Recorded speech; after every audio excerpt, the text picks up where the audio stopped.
Ladies and gentlemen, allow me to introduce you to Summertime Rendering. With the anime being finished, now is a great time to pick it up and add it to your watch list. This anime has everything a Re:Zero fan would want: suspense, thriller, mystery, and time looping. The sad part is that the anime is locked behind Disney's jail, which makes me extremely sad and depressed, because so many people will miss out on this banger of an anime. But of course, there's still some ways to watch it. Now let's talk about why you need to watch this anime ASAP. At first glance, you may think that the anime is a slice of life anime, judging by the cover. At least, that's what I initially thought, but who cares about me? Anyways, this anime revolves around a high school student known as Ajiro Shinpei, who goes back to his hometown after 2 years after the passing of Ushio, his childhood crush, who drowned on the beach after rescuing a young girl from being washed away by a strong wave. At first, Shinpei only shows up to close out a particularly meaningful chapter of his life, but as he learns more details about what really happened to cause Ushio's death, the stranger everything seems to get. The single thing that matters most in psychological thriller is the execution of the story, and Summertime Rendering does an excellent job of having a fast-paced, action-oriented plot.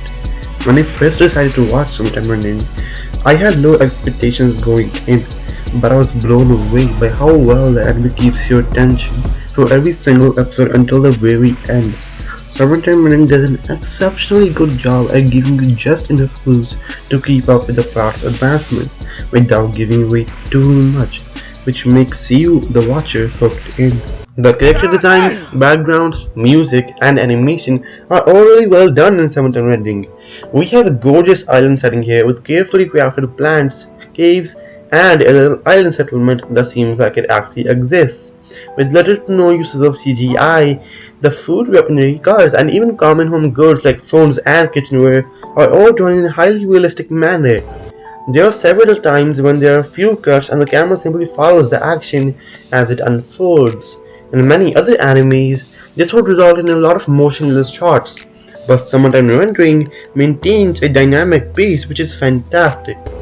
Now, you may be wondering what made Summertime Rendering stand out from the rest of the anime that I watched. Is it the characters, or the story, or the music and animation? Truth be told, it's actually all of them.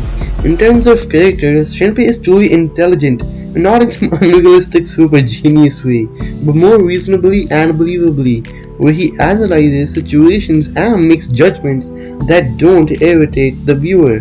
This sets him apart from your average time-traveling main character. I'm talking about you, Takemichi.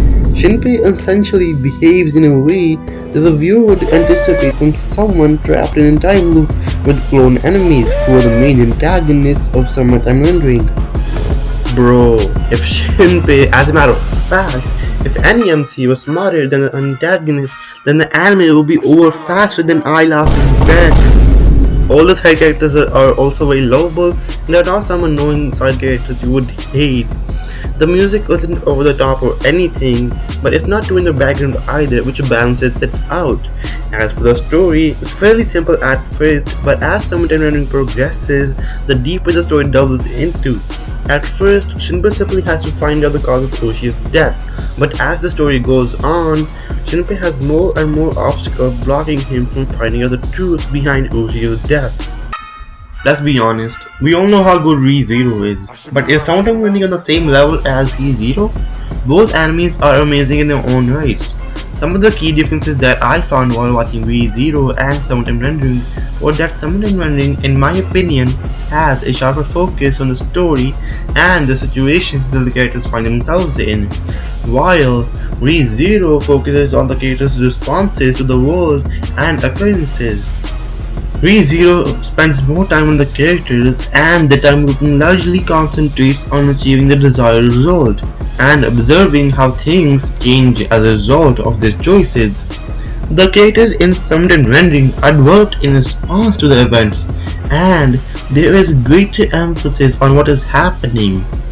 The looping is an emergency trump card with few applications, but is crucial to the story and should be used sparingly because it is very likely to lead to a dead end. And the looping in Summertime Rendering has a limit, whereas in Re:Zero, Subaru can loop infinitely. Boy, you better watch this anime. Otherwise, you'll miss out on one of the best animes out this year. Even if you haven't watched any time travel animes, or if you have watched a few, you should still give Summertimerendering a try, because I can assure you that you won't be let down after watching this incredible anime. If you like Re:Zero or any other time travel anime, you're surely going to appreciate watching this, and you're welcome for this masterpiece of a review.